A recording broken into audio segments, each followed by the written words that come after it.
बाळदादांची entry, खारीक खोबऱ्याचा हार घालून स्वागत, शासनाने कार्याची दखल घ्यावी. अकलूज येथे सातत्याने 29-30 वर्षे झाले राज्यस्तरीय लावणी स्पर्धेचं आयोजन करून महाराष्ट्राची परंपरा असलेल्या लावणी कलेला जिवंत ठेवण्याचं काम जयसिंह उर्फ बाळदादा मोहिते पाटील यांनी केले असून त्यांच्या या कार्याची दखल घेऊन राज्य शासनाच्या सांस्कृतिक विभागाकडून त्यांना पुरस्कार देऊन सन्मानित करण्यात यावा अशी मागणी आता राज्यातील लावणी रसिकांकडून होऊ लागली आहे. कैलासवासी सहकार महर्षी शंकरराव मोहिते पाटील जयंती समारंभ समिती व प्रताप क्रीडा मंडळाच्या वतीने अकलूज येथील स्मृती भवनात राज्यस्तरीय लावणी स्पर्धेचं आयोजन उत्तम पद्धतीनं करण्यात येतं. या राज्यस्तरीय लावणीमुळेच लावणी कला टिकली आणि ती देशभर जगभर पोचली. अनेक कलाकारांना यामुळे रंगमंचावरती लावणी कला सादर करता आली. त्याचबरोबर लावणी क्षेत्रातील योगदानाबद्दल त्यांना समितीच्या वतीने पुरस्कार देऊन गौरवण्यात आल्याने त्यांची ओळख निर्माण झाली. काल अकलूज येथे राज्यस्तरीय लावणी स्पर्धेला मोठ्या दिमाखात सुरुवात झाली. त्यावेळी बाळदादांचा खारीक खोबऱ्याचा हार घालून नांदेडहून आलेले लावणी रसिक अहमद शेख यांनी स्वागत केले. या लावणी स्पर्धेदरम्यान उपस्थित रसिक काय म्हणाले पाहूयात.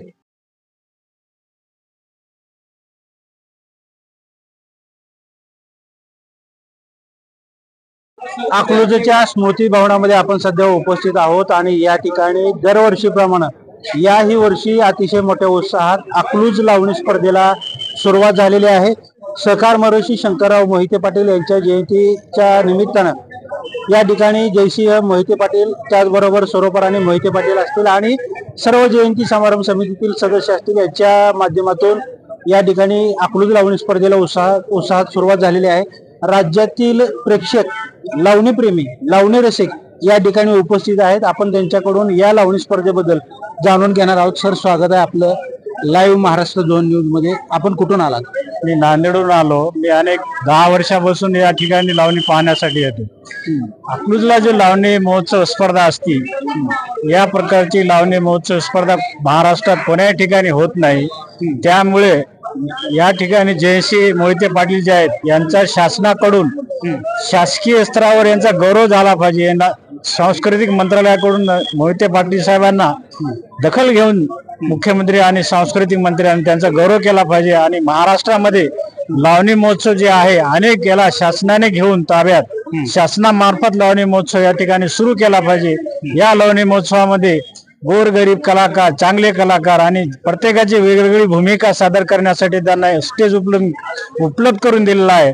जयसिंह दादा यांचे खूप खूप आम्ही अभिनंदन करून रसिक म्हणून त्यांचे आम्ही आभार व्यक्त करतो. कारण आम्हाला या ठिकाणी त्यांनी एक संधी उपलब्ध करून दिली आहे की सांस्कृतिक कार्यक्रम घेऊन एक विरंगुळा आम्हाला त्या ठिकाणी घेता आला आनंद.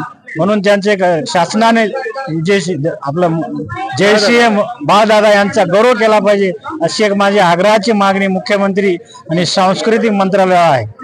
यांनी मागणी केलेली आहे. कारण गेली अनेक वर्ष झालं, 29-30 वर्ष झालं राज्यात लावणी स्पर्धा फक्त अकलूज मध्ये होते आणि त्याची चर्चा देशभरात नव्हे तर जागतिक पातळीवरती सुद्धा, म्हणजे अनेक कलाकार घडलेले आहेत या लावणी स्पर्धेच्या माध्यमातून.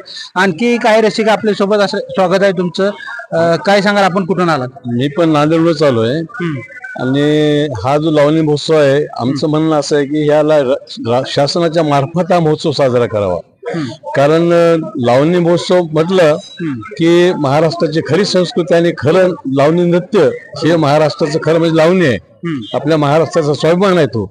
आणि ती कला टिकण्यासाठी म्हणून ह्याचा विस्तार जर करायचा असेल तर आपल्याला वेगवेगळ्या भागामध्ये शासनाच्या मार्फत जे आज जे मोहिते यांच्या स्मृतीनिमित्त या ठिकाणी होते स्पर्धा, तर हे काहीतरी झालं तर एका संस्थेच्या याचा लिमिट आहे संस्थेचं. पण याला महाराष्ट्र राज्य पातळीवर जर यायला न्यायचं असेल तर खऱ्या अर्थाने शासनानंच हा महोत्सव साजरा केला पाहिजे. आणि दुसरं एक असं वाटतं किंवा हा महोत्सव साजरा करत असताना आपण आर्थिक जे बाब आहे त्याच्यामध्ये आता समजा महाराष्ट्रातल्या वेगवेगळ्या कानाकोपऱ्यात जर रसिक यायचे असतील तर यांचे जे काही आपले काही तिकीट दर आहे त्यांचे, तर हे कशामुळे हाही प्रश्न निर्माण होऊ शकतो रसिकांना. तर स्मृती वैयक्तिक जर स्मृती संस्थेमार्फत करायची असेल तर मग तिकीट कसं, हाही प्रश्न निर्माण होतो. म्हणून ह्याला राज्यस्तरावरती शासनाच्या पैशातूनच हा कार्यक्रम व्हावा अशा प्रकारची सर्वसामान्य इच्छुकांची किंवा रसिकांची मागणी आहे. आता तुम्ही म्हणालात की याला लिमिटेशन येतं, परंतु या अकलूजच्या लावणी स्पर्धेमुळे अनेक कलाकार घडलेले आहेत. हो. देश पातळीवरती त्यांना आपली कला लावणी जी आहे, महाराष्ट्राची लोक परंपरा आहे, लावणी आहे, ती या अकलूजच्या मोहिते पाटलामुळे पोहोचवण्याची संधी मिळाली. शासनाने हातभार लावावा की डायव्हर्शन करावं असं वाटतं तुम्हाला? नाही, त्याबद्दल मोहिते पाटलांचं तर अभिनंदन आहेच. खरं म्हणजे या लावणी महोत्सवामुळेच महाराष्ट्रामध्ये लावणीला चांगले दिवस आलेले आहेत, त्याबद्दल एक असल्याप्रमाणे शंका नाही. परंतु हा महोत्सव करत असताना हा जो आर्थिक भार आहे किंवा सर्वसामान्य रसिक आहे खेड्यातला किंवा जिल्हा पातळीवर येणारा रसिक आहे, तो रसिक यापर्यंत पोहोचू शकतो का, हा खरा प्रश्न आहे. आणि खऱ्या अर्थानं महाराष्ट्रातल्या रसिकांना जर याचा स्वाद द्यायचा असेल तर मला वाटतं की हा शासनाच्या खर्चामधून जर हा केला, जसे आपण मागे सांस्कृतिक कार्यक्रम केलेच ना शासनामार्फत, आणि त्या ठिकाणी पुष्कळ मोठे कार्यक्रम झाले. म्हणजे तुम्हाला एक सांगायचं आहे की निश्चितपणानं हा कार्यक्रम चालूच राहिला पाहिजे, परंतु शासनानं आणखी प्रेक्षक आणि ही लावणी तळागाळापर्यंत पोहोचवण्यासाठी शासनाने प्रयत्न केले पाहिजे असं तुमचं म्हणणं. धन्यवाद. आपण काय सांगाल, आपण कुठून आला? मी पुण्याहून आलेलो आहे. बर, पुण्याचे ते काय होणे? तर हे लावणी हे महाराष्ट्राची शान आहे आणि तिला जिवंत करायचा प्रयत्न मोहिते पाटलांनी, अकलूजच्या मोहिते पाटलानं केलेला आहे. मी त्यांचा आभारी आहे. लावणी हा प्रोग्राम सतत ठेवायला पाहिजे आणि महाराष्ट्रात लावणी फक्त अकलूजचीच गाजलेली आहे हे मी ठामपणे सांगतो. हे अनेक कलाकारांना या ठिकाणी दरवर्षी पुरस्कार दिला जातो, त्यांना प्रोत्साहन दिलं जातं, लाखो रुपयाची बक्षीस आहे.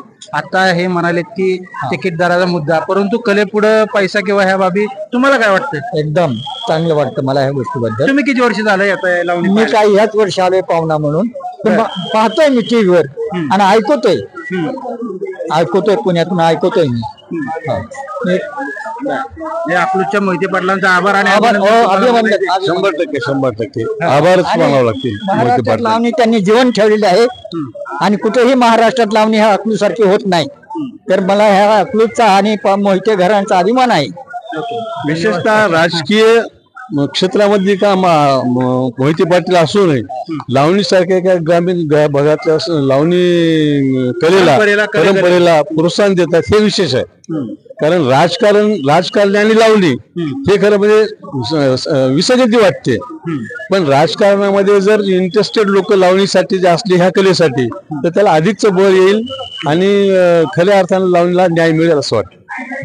तर आपण आणखी काही रसिकांच्या, लावणी रसिकांच्या प्रतिक्रिया आपण जाणूनच घेणार आहोत.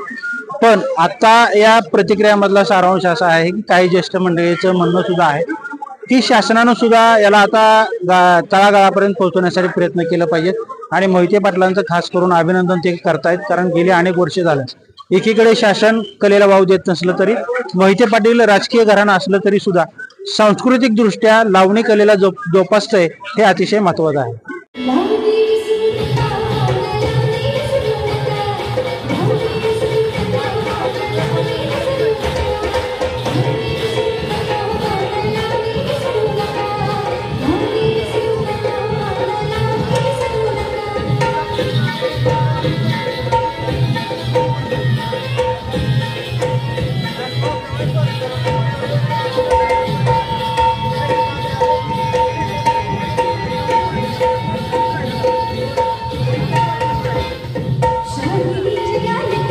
सरस्वती